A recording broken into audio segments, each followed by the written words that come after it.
Bismillahirrahmanirrahim. Assalamualaikum warahmatullahi wabarakatuh. Perkenalkan, nama saya Yusril Has dengan NIM 1056411071418.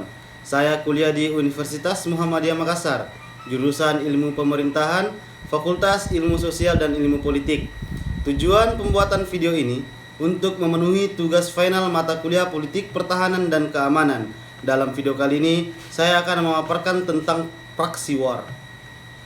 Terlebih dahulu, kita perlu mengetahui tentang proxy war.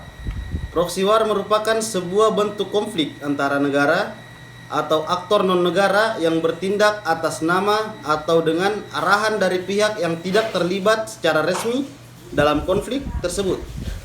Untuk bisa dianggap sebagai proxy war, sebuah pihak yang berkonflik harus memiliki hubungan langsung yang sifatnya jangka panjang dengan aktor eksternal. Hubungan ini bisa berbentuk pendanaan, pelatihan militer, penyediaan senjata, serta bentuk dukungan lainnya yang dibutuhkan untuk membantu upaya perang. Seiring dengan perkembangan teknologi, sifat dan karakteristik perang telah bergeser. Perang masa kini yang terjadi dan perlu diwaspadai oleh Indonesia tentunya. Salah satunya adalah proxy war. Proxy war tidak hanya melalui kekuatan militer, tetapi perang melalui berbagai aspek kehidupan berbangsa dan bernegara, baik melalui politik, melalui ekonomi, sosial, budaya, termasuk hukum. Seperti yang kita ketahui, 70% konflik perang dunia dilatari dengan perubahan sumber daya alam. Sejak Perang Dunia Pertama hingga akhir terjadi 122 peristiwa perang proksi. Perang proksi menurut Joseph Nye dalam buku Soft Power Proxy Policy 1990 memang bisa dilakukan menggunakan dua pendekatan, yaitu dengan hard power atau melalui kekuatan militer dan politik, serta melalui soft power dengan memanfaatkan tekanan di bidang ekonomi, lembaga donor, atau melalui teknologi informasi. Berdasarkan dua pendekatan tersebut yang dimaksud oleh Joseph Nye, sebenarnya Indonesia dapat memperkirakan pihak mana yang paling diuntungkan dengan merebaknya isu atau konflik yang terjadi belakangan ini. Sebab dari semua peristiwa pasti ada tangan-tangan tak kasat mata yang berkepentingan atau diuntungkan di baliknya. Kini perang proksi juga sedang terjadi di Indonesia. Contoh kasus yang pernah terjadi di Indonesia yaitu kasus Timur Timur, yang mana Panglima TNI Jenderal Gatot Nurmantio menyebut peristiwa lepasnya Timur Timur dari Indonesia sebagai korban proxy war. Ia mengatakan lepasnya Timur Timur dari Indonesia tidak terlepas dari campur tangan pihak Australia yang berkepentingan menguasai ladang minyak di Laut Timur. Konflik yang berlangsung selama 40 tahun di Timur Timur merupakan konspirasi untuk mengeksplorasi cadangan minyak dan gas di celah timur. Adapun bentuk-bentuk perang proksi di Indonesia. Yang pertama, kerusuhan akibat tersulutnya konflik horizontal di daerah. Yang kedua, penanaman bibit paham radikalisme dan anti Pancasila. Dan yang ketiga, penyebaran hoaks di media maya agar terjadi distorsi informasi. Yang keempat, menghembuskan isu SARA agar terjadi instabilitas keamanan. Yang kelima, ragam demonstrasi massa dengan tuntutan yang tidak relevan. Yang keenam, pemaksaan menggantikan dasar negara dengan sistem ideologi lain. Dan yang terakhir, memicu sentimen agama melalui teror bom di tempat ibadah. Sudah sejak lama Presiden Indonesia pertama menyadari bahwa kekayaan alam negeri ini akan mampu membuat negara lain iri.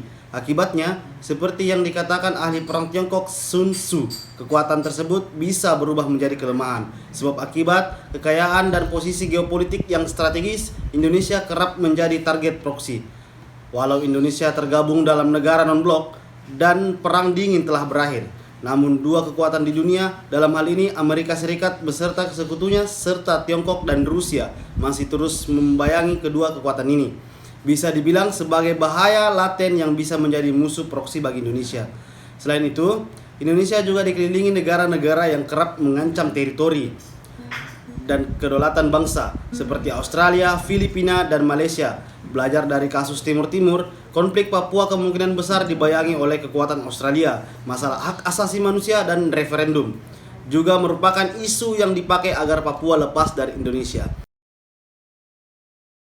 Sejauh ini, pemerintah telah berupaya memperkuat bangsa dari upaya memecah belah rakyat dengan menggunakan isu agama dan ideologi khilafah. Memang pernyataan Bung Karno bahwa tidak ada musuh yang dapat mengalahkan persatuan adalah benar. Namun, dalam situasi saat ini, persatuan rakyat saja belumlah cukup untuk menangkal serangan proksi yang datang dengan menggunakan kekuatan hard power, kekuatan militer, dan posisi tawar Indonesia masih dapat dikatakan cukup menguntungkan. Namun, tidak begitu bila serangan yang dilakukan melalui soft power, di mana kondisi ekonomi dan teknologi informasi Indonesia masih termasuk lemah.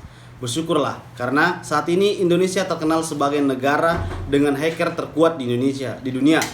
Sehingga walaupun Menteri Koordinator Politik Hukum dan Keamanan Wiranto mengatakan Indonesia mendapat jutaan serangan cyber atau serangan internet setiap bulannya, masih dapat ditangkal bersama baik oleh Departemen Pertahanan maupun pihak swasta yang ada di Indonesia. Oleh karena itu, agar suatu negara mampu menangkal serangan proksi, Hermitex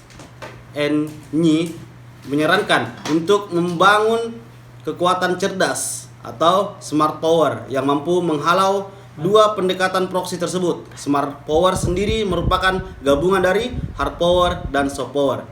Jadi, selain memiliki kekuatan militer dan politik yang tangguh, Indonesia juga harus mampu berdikari di bidang ekonomi dan teknologi informasi. Sehingga dapat disimpulkan, selain persatuan, sebaiknya pemerintah juga berupaya memperkuat perekonomian Indonesia agar tidak lagi menjadi sasaran proksi negara lain.